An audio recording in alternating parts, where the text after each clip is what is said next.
മനസാക്ഷിയുള്ള Indian ജനസമൂഹത്തെ നടുക്കുന്ന ദൃശ്യങ്ങളാണ് ലക്നൌവിൽ നിന്ന് കഴിഞ്ഞ ദിവസം പുറത്തു വന്നത്. നിങ്ങളൊക്കെ കണ്ടിട്ടുണ്ടാകും ആ ദൃശ്യങ്ങൾ. അത് വളരെ ഭീകരമാണ്.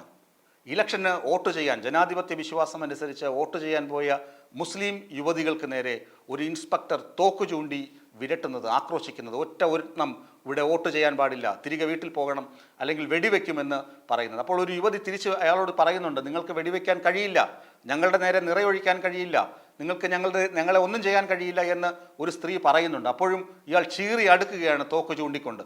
എന്തൊരു ക്രൂരമായ കാഴ്ചയാണത്. അതുപോലെ മറ്റ് ഒരു ജനവിഭാഗം, അതായത് മുസ്ലിങ്ങൾ തന്നെ വേറെ കുറച്ച് യുവാക്കളും ഒരു യുവതിയും കൂടി രംഗത്തെത്തി ക്യാമറയോട് പറയുകയാണ്, ഞങ്ങൾ വോട്ട് ചെയ്യാൻ പോയപ്പോൾ ഞങ്ങളെ ബാരിക്കേഡ് വെച്ച് തടഞ്ഞു, തിരിച്ചു ചോദിച്ചപ്പോൾ ഞങ്ങളെ ലാത്തിക്കടിച്ചു എന്ന് പറയുകയാണ്. ഉത്തരേന്ത്യയിൽ നടക്കുന്നത്, യോഗി ആദിത്യനാഥിൻ്റെ സ്റ്റേറ്റിൽ നടക്കുന്ന സംഭവമാണിത്. ഇതാണ് ബി ജെ പിക്ക് ഭൂരിപക്ഷം കിട്ടിയാൽ, ബി ജെ പി ഭരിക്കാൻ വന്നാൽ രാജ്യത്ത് നടക്കാൻ പോകുന്നത്. ഭൂരിപക്ഷ വർഗീയത, ഭൂരിപക്ഷ ഭീകരവാദം. ഇവിടെ സമാജ്വാദി പാർട്ടി നേതാക്കളും അതുപോലെ തന്നെ അവിടുത്തെ സ്ഥാനാർത്ഥികൾ, ക്രക്കൗലി സ്റ്റേഷൻ ഹൗസ് ഓഫീസർ രാജേഷ് ശർമ്മയാണ് ഇങ്ങനെ തോക്ക് ചൂണ്ടിപ്പോയതെന്ന് പിന്നീട് ദൃശ്യങ്ങൾ കണ്ട് അവിടുത്തെ ഉന്നത ഉദ്യോഗസ്ഥർക്ക് മനസ്സിലായിട്ടുണ്ട്. അയാൾക്കെതിരെ തെരഞ്ഞെടുപ്പ് കമ്മീഷൻ അച്ചടക്ക നടപടി ആവശ്യപ്പെടുകയും ആ സ്റ്റേഷനിലെ സബ് ഇൻസ്പെക്ടർമാരെയും അതുപോലെ തന്നെ ഈ ഇഷ്യൂസിൽ വോട്ടർമാരെ അടിച്ച സംഭവത്തിലും അതുപോലെ വോട്ടർമാർക്ക് നേരെ തോക്ക് ചൂണ്ടി അടുത്ത സംഭവത്തിലും ഉണ്ടായിരുന്ന പോലീസ് ഉദ്യോഗസ്ഥരെ മുഴുവൻ സസ്പെൻഡ് ചെയ്തതായും തെരഞ്ഞെടുപ്പ് കമ്മീഷൻ അറിയിച്ചെങ്കിലും യോഗി ആദിത്യനാഥ് ഇക്കാര്യത്തിലൊന്നും വേണ്ടിയിട്ടില്ല. മോദി മൗനം പാലിക്കുന്നത് പോലെ യോഗി ആദിത്യനാഥ് മറ്റൊരു മോദിയാണല്ലോ, മൗനം പാലിക്കുന്നില്ല. യോഗി ആദിത്യനാഥിനെതിരെ ബി ജെ പിക്കുള്ളിൽ തന്നെ അവിടെ ഇഷ്യൂസുമുണ്ട്, പടലപ്പിണക്കവുമുണ്ട്. ഈ മുഖ്യമന്ത്രിയെ മാറ്റണമെന്ന് മോദിയോട് പോയി പറഞ്ഞിട്ടുമുണ്ട്. യോഗി ആദിത്യനാഥിന് അവിടെ ജനപ്രീതിയില്ല. പക്ഷേ യോഗി ആദിത്യനാഥിൻ്റെ അടിച്ചമർത്തൽ തുടരുന്നത് ഇങ്ങനെയാണ്.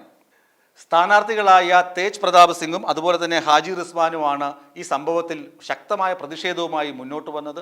അതുപോലെ തന്നെ അഖിലേഷ് യാദവ് ഈ ദൃശ്യങ്ങൾ അദ്ദേഹത്തിൻ്റെ സോഷ്യൽ മീഡിയ എക്സിൽ പങ്കുവച്ചിട്ടുണ്ട്. ഇത് ലോകം മുഴുവനും ചർച്ച ചെയ്യുകയാണ്. ഒരു സ്റ്റേറ്റിൽ, ഒരു ഇന്ത്യൻ സ്റ്റേറ്റിൽ ഇങ്ങനെയാണ് വോട്ടെടുപ്പിന് നടക്കുന്നത്. പോലീസുകാർ വോട്ട് ചെയ്യാൻ അനുവദിക്കാതിരിക്കുക, അത് മുസ്ലിങ്ങളെ മാത്രമല്ല യാദവരെയും വോട്ട് ചെയ്യുന്നതിൽ നിന്ന് വിലക്കി എന്നാണ്. കാരണം പരാജയഭീതി പൂണ്ട ബി ജെ പിക്കാർ ലോക്സഭാ തെരഞ്ഞെടുപ്പിൽ കനത്ത തിരിച്ചടിയേറ്റ ബി ജെ പിക്ക് ഈ തെരഞ്ഞെടുപ്പിൽ ഇപ്പോൾ നടക്കുന്ന വോട്ടെടുപ്പിൽ ശക്തമായി തിരിച്ചുവരവ് നടത്തിയില്ലെങ്കിൽ ആകെ നാണക്കേടാകും. അതുകൊണ്ട് അവർക്ക് വോട്ട് ചെയ്യില്ല, ബി ജെ പിക്ക് വോട്ട് ചെയ്യില്ല എന്ന ജനവിഭാഗങ്ങളാണ് മുസ്ലിമും യാദവരും. അവരെ വോട്ട് ചെയ്യാൻ അനുവദിക്കാതിരിക്കുക. അതുകൊണ്ടാണ് പോലീസിനെ ഉപയോഗിച്ച് ഇത്തരത്തിലോ നീചമായ നടപടി യോഗി ആദിത്യനാഥ് സ്വീകരിച്ചതെന്ന് പച്ചയായ സത്യമാണ്. ഇതിനെതിരെ തെരഞ്ഞെടുപ്പ് കമ്മീഷൻ മിണ്ടാതിരുന്നുവെങ്കിൽ, തെരഞ്ഞെടുപ്പ് കമ്മീഷൻ ഇടപെട്ടത് കൊണ്ട് മാത്രമാണ് ഈ പോലീസ് ഉദ്യോഗസ്ഥർക്ക് സസ്പെൻഷൻ കിട്ടിയത്. അവർ ചിലപ്പോൾ നാളെയോ മറ്റന്നാളോ സർവീസിൽ തിരിച്ചു കയറിയായിരിക്കും.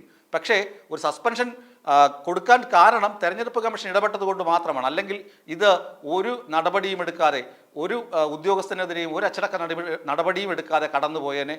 ഏതായാലും ഉത്തരേന്ത്യയിൽ നടക്കുന്ന ഇത്തരം സംഭവങ്ങൾക്കെതിരെ ജനാധിപത്യ ഇന്ത്യ ഉണർന്നെഴുന്നേൽക്കും എന്ന് തന്നെ നമുക്ക് പ്രതീക്ഷിക്കാം.